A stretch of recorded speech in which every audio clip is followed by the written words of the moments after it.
Les petits détails des plus grands films, bienvenue dans Aviez-vous remarqué ?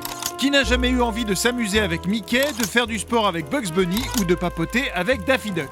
Tous ces rêves sont devenus réalité dans le film culte Qui veut la peau de Roger Rabbit, une aventure faite de héros en chair et en os, de crayons et de couleurs, et bien sûr de petits secrets et détails.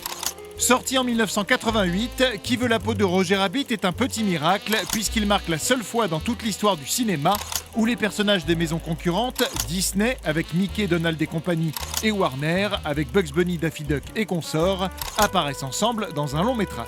D'ailleurs, le film présente plus de 180 personnages différents à l'écran, tels que Titi et Gros Minet, Dingo ou Droopy, dont bon nombre d'entre eux ont même droit à leur doubleur d'origine, comme c'est le cas par exemple pour Betty Boop, doublée en VO par Mae Questel, qui fut sa toute première voix en 1930.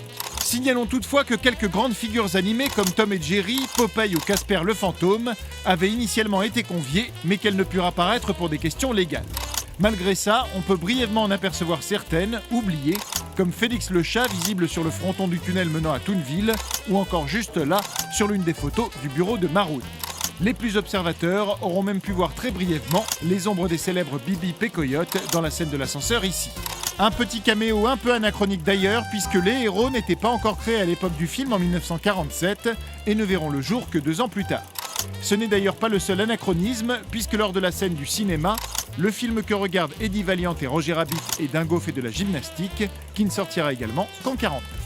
Entre autres petits détails et blagues en tout genre, on a pu remarquer que le camion dans lequel fonce Eddie en arrivant à Toonville transporte une cargaison de gags clichés de chez Acme, que dans cette même scène de la ville, on peut apercevoir en bas à droite Blanche-Neige ramener la sorcière chez elle comme dans le film original, ou encore à la fin lorsque le train renverse la machine à trempette, ce qu'on peut voir dans les fenêtres des wagons sont des scènes de mort et de meurtre. Charmant. En parlant de la fameuse trempette qui permet de tuer les toons, on apprend que celle-ci est composée de térébenthine, de benzène et d'acétone, soit les produits chimiques utilisés par les animateurs pour effacer les dessins des celluloïdes utilisés en animation. Et parmi les toons qu'on n'a pas envie de voir faire trempette, Jessica Rabbit est facilement en haut de la liste. Pour l'anecdote, la célèbre pin-up animée est basée sur plusieurs autres personnages. Elle emprunte ainsi à la version du Petit Chaperon Rouge de Tex Avery ici, mais aussi aux actrices bien réelles Rita Hayworth, Veronica Lake et Lorraine Baquet.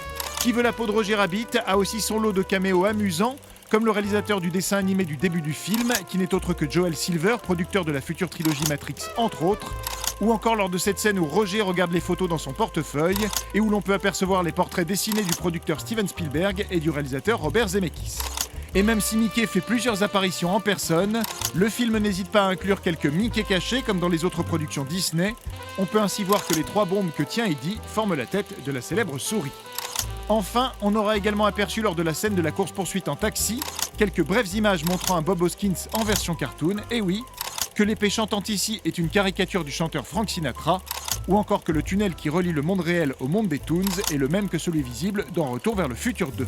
Mais ça bien sûr, vous l'aviez remarqué, non ? Retrouvez ce film à regarder chez vous sur notre nouvelle application Allocinéum, disponible sur smartphone et tablette.